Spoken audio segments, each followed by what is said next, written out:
Donc, chers élèves de Montmorency, les profs sont là.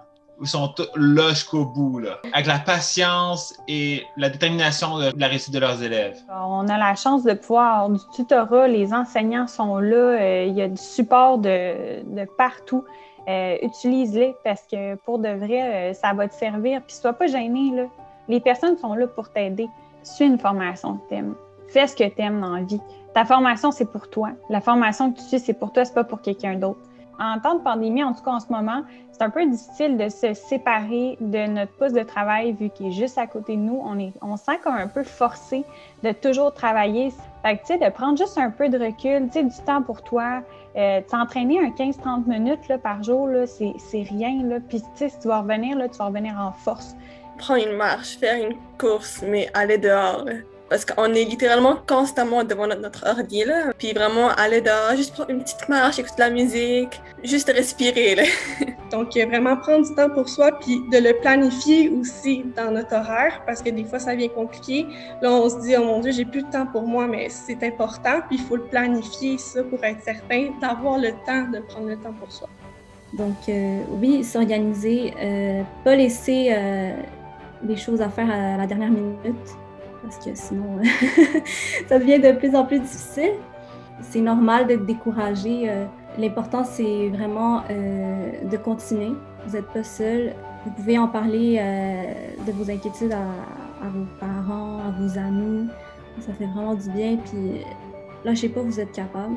Croyez en vous, c'est vraiment important. Puis, je sais qu'en persévérant, on peut réussir nos objectifs. Pour les encourager à persévérer, moi, ce que je dirais, c'est, franchement, n'attendez pas après quelqu'un pour vous sortir. Si vous voulez continuer, trouvez-vous votre méthode à vous, franchement, comme moi j'ai fait. Écoutez-vous de la musique, laissez-vous pas abattre par ce COVID-là. C'est ça, puis des fois, c'est pratique là, de devoir s'adapter, là, parce que dans la vie, ça va arriver souvent. Fait que là, moi, je me suis dit que c'était une méchante grosse étape de s'adapter à autant de changements, puis si on est capable de passer à travers ça, on peut faire plus que ça. S'engager aussi dans ses études, s'engager à écouter ses cours, à être présent, à allumer sa caméra. Au moins, on a un petit moyen d'être ensemble. Là. On a quand même un contact avec des gens. Donc, faut aller chercher l'aide quand on en a besoin, qu'il y ait les professeurs, d'autres étudiants, les services d'aide à l'apprentissage dans plusieurs programmes. Dans le programme, dans les classes, l'énergie que les professeurs projettent, l'énergie que les autres étudiants projettent, c'est une énergie positive qui te fait avancer, qui te fait persévérer. Allumer la caméra, ça va vraiment faire une différence.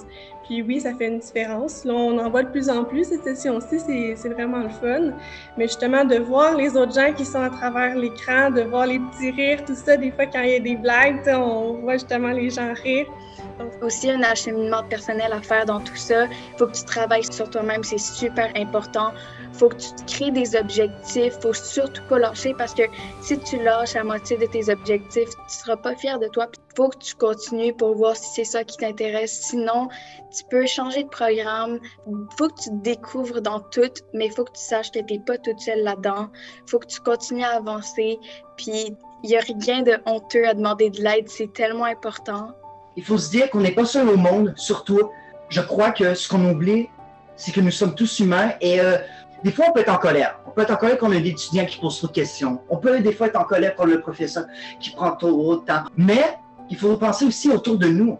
Réussir à vivre dans ce moment historique qu'on vit aussi, ça va marquer l'histoire, puis on va pouvoir se dire que nous, on était là-dedans, puis qu'on a survécu à ça, tu sais. Ça va passer, là, ça va passer. On y croit pas, mais la pandémie va terminer. On va réussir à avoir passé au travers. On va être tellement fiers de nous. Les outils qu'on prend pour passer au travers, c'est tous des outils qu'on va pouvoir réutiliser plus tard. Donc, en ce moment, on se sent peut-être pas super fort, on se sent peut-être pas à notre meilleur, mais cette épreuve-là va nous rendre vraiment meilleurs, peu importe comment qu'on la vit. Les efforts, peu importe qu'ils soient petits ou grands ou extraordinaires, les efforts vont toujours porter fruit. Tout le temps, tout le temps, tout le temps, c'est une phrase qui est garantie. Puis fais-les à ta capacité. Respecte tes limites aussi. J'aimerais ça qu'ils sachent qu'on est tous comme une grosse famille, les étudiants qui sont à distance en ce moment. Là, on se comprend tous, puis que même si c'est difficile, il y a tout le temps quelqu'un qui est là pour nous, que ça soit un chien, un chat ou ton frère, ta soeur ou ton meilleur ami. Il y a tout le temps quelqu'un qui est là pour nous. Puis c'est important de parler quand ça va pas bien. Il faut pas garder ça en dedans. Puis qu'il faut toujours persévérer parce qu'à un moment donné, on va pouvoir retourner en classe. Puis quand on va pouvoir retourner en classe, c'est là que ça va être le fun. Puis si on veut voir ça arriver, il faut pas lâcher.